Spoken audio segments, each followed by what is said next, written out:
আমাৰ ভাৰতৰ এটা চিকেন নেক আছে আৰু বাংলাদেশৰ দুটা চিকেন নেক আছে। গতিকে আমাৰ এটা চিকেন নেকক বাংলাদেশে হামলা দিলে আমিতো দুটা চিকেন নেকক হামলা দিম।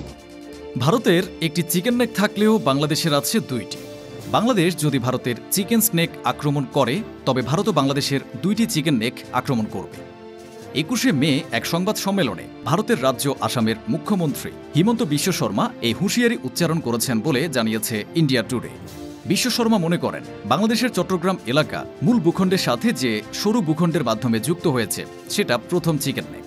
দক্ষিণ ত্রিপুরার সাবরুম থেকে বাংলাদেশের মিরসরাই উপজেলা পর্যন্ত স্থলপথের দূরত্ব প্রায় ৩০ কিলোমিটার। ফেনী উপজেলার পরশুরাম উপজেলায় নদীর গতিপথ ও সীমান্ত লাইন এমনভাবে গঠিত বাংলাদেশের কিছু এলাকায় ভূমির প্রস্থ খুব কম। দ্বিতীয় চিকেন নেকটি রংপুর বিভাগের দক্ষিণে। এটি মেঘালয়ের দক্ষিণ পশ্চিমে গারো পাহাড় থেকে পশ্চিমবঙ্গের দক্ষিণ দিনাজপুরের মধ্যে অবস্থিত। এর দূরত্ব প্রায় ৯০ kilometre.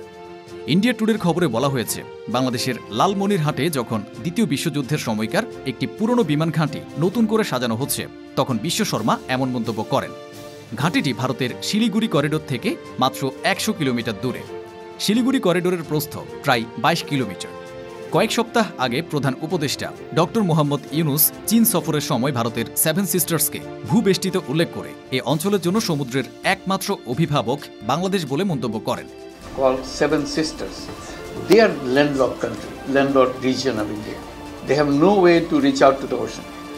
We are the only guardian of the ocean. ভারতের কৌশলগত শিলিগুড়ি করিডোর নিয়ে সতর্ক করে হিমন্ত বলেন ভারত আক্রমণ করার আগে বাংলাদেশকে ১৪ বার পুনর্জন্ম নেওয়া দরকার। তিনি ভারতের সামরিক শক্তির কথা উল্লেখ করেন। পাকিস্তানের ভূমিতে চালানো অপারেশন সিঁদুরের কথা মনে করিয়ে দেন বিশ্ব শর্মা। তিনি বলেন বাংলাদেশ একটি ছোট দেশ, তাদের গুরুত্ব দেওয়ার কিছু নেই। বাংলাদেশে মিনিমাম ১৪ বাৰমান জনম ল'ব লাগিব যে ভাৰতৰ কিবা হাত দিয়াৰ কাৰণে। গতিকে বাংলাদেশক ইমান গুৰুত্ব দিয়া কথা নাই। It's a small country. জনপালস, ইয়োর ভয়েস আওয়ার পালস।